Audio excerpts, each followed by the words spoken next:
On va vous parler d'un lieu de mémoire qui a été inauguré en 2008. Ça se passe à Compiègne. C'est le mémorial des internés. Bonjour, de l'internement, très exactement. Et de la déportation. Bonjour. Et de la déportation. Voilà. Bonjour Anne. Bonjour. Un bâtiment qui a été inauguré en 2008. Désormais, il y a environ 4000 scolaires qui viennent chaque année pour comprendre un petit peu ce qui s'est passé pendant la guerre, sur la déportation. Enfin, il y a plein de choses. Et en ce moment, l'actualité, c'est une grande exposition aussi, c'est ça? Voilà, c'est ça. Donc le mémorial, c'est à peu près 12 000 visiteurs à l'année. C'est sur le lieu même du camp de Royal-Lieu, qui est donc un quartier de Compiègne, et qui n'était pas moins que le deuxième centre d'internement de France après Drancy. Drancy pour la déportation de persécution, donc la déportation juive. Compiègne essentiellement pour la déportation de répression, c'est-à-dire pour les opposants politiques résistants. Alors on va voir quelques images de ce lieu qui accueille tout le temps des expositions. Enfin, il se passe toujours quelque chose parce qu'il faut le faire vivre, ce lieu, c'est ça? Ah, c'est essentiel, c'est-à-dire qu'on ne peut pas être tout le temps dans la contemplation des événements, il faut être dans l'action. On est sur un lieu qui, effectivement, accueille du public très varié, des animations comme des concerts, du théâtre, et ça permet effectivement de le faire vivre, et c'est essentiel. Alors, l'exposition qui a démarré au mois d'octobre et qui va se poursuivre jusqu'au 25 avril, c'est une exposition un peu particulière, ce sont les internés oubliés. Oui, alors c'est-à-dire que, si vous voulez, Compiègne, donc je vous le dis, la très grande majorité, ce sont des résistants, un petit peu aussi de personnes juives. Là, il s'agit d'une histoire un peu marginale, c'est-à-dire un des secteurs du camp de Compiègne, qui était le camp B, réservé aux ressortissants américains.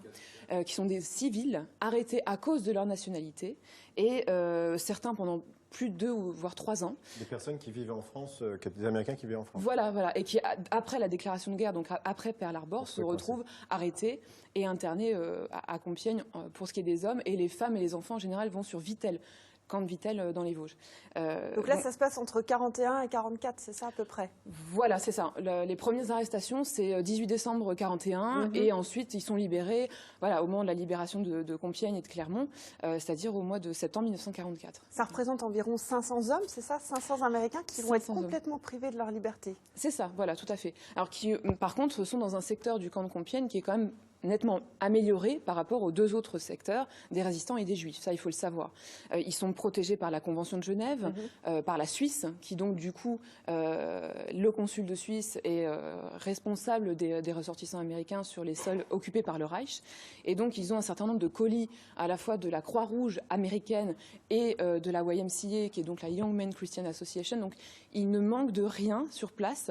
Ils ont, hormis de leur liberté, oui, ce qu'il faut bien savoir. C'est un sujet très méconnu qui a été mis en lumière grâce à des jeunes gens, c'est ça, des jeunes étudiants? À de jeunes historiens, en particulier Tiffaine Dupuy-de-Méry, qui, étant compiègnoise, étant historienne, faisait son mémoire, enfin cherchait un sujet plus exactement de mémoire, et est venue me voir il y a 2 ans en me demandant quoi creuser comme sujet.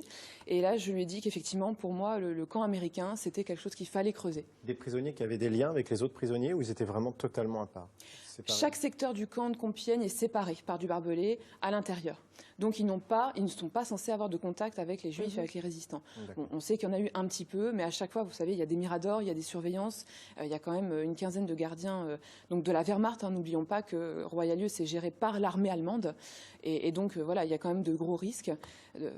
Mais en tout cas, voilà, ce qu'il faut bien reconnaître, c'est que c'est un sujet qui n'a jamais été abordé par personne avant. Et même, je dirais, les historiens spécialistes de la Seconde Guerre mondiale l'ont complètement découvert. Mis de côté, en tout cas. Tiffaine Dupuy-de-Méry, donc c'est elle qui a lancé les recherches. Elle a voyagé un peu partout aussi pour aller chercher des documents, chercher des informations. Là où elle est tombée sur la mine d'or, c'était en Suisse. C'était à Genève et à Berne, où là, elle est tombée sur les archives de tout ce qui concernait ces Américains, du CICR, donc du Comité international de la Croix-Rouge à Genève, et du consul de Suisse à Berne, où là, les archives fédérales, il y avait absolument tout, y compris les listes des internés, les noms. Ces hommes n'ont jamais été déportés? Il n'y a jamais de déportation d'Américains? Non. Ils sont là comme otages, en fait. Est-ce que vous avez du coup peut-être repris contact? Parce que certains de ces hommes sont toujours en vie? Oui, absolument. C'est-à-dire que il y a René Castellanos qui est retourné vivre sur Paris et qui est maintenant parisien, qui habite dans le 11e arrondissement. Robert Townsend, avec lequel je suis en contact toujours, qui a 90 ans, qui habite aux États-Unis. Charlotte Trinquéry, qui était là au vernissage le 24 octobre, qui avait 7 ans lorsqu'elle a été arrêtée à Nice avec toute sa famille. Donc il y a quand même un passage de témoin. Enfin, en tout cas, on peut raconter l'histoire encore aujourd'hui. Absolument. Juste pour conclure, cette exposition est ouverte jusqu'au 26 avril. C'est important d'y aller avec les événements aujourd'hui qui se passent en France et partout dans le monde. Un lieu de mémoire comme celui-ci, c'est très important. Alors oui, par extension, l'exposition c'est une chose, mais le lieu en soi est important. Les lieux de mémoire sont aussi des relais, comme le sont les professeurs dans l'éducation nationale. C'est-à-dire qu'il ne faut pas oublier que nous aussi, on peut être vecteur de messages, le vivre ensemble, la lutte contre les extrémismes, contre les fanatismes et contre l'antisémitisme et le racisme. Ça se passe aussi dans les mémoriaux, ne l'oublions pas. On est des lieux de citoyenneté, on est des lieux d'apprentissage. Et donc...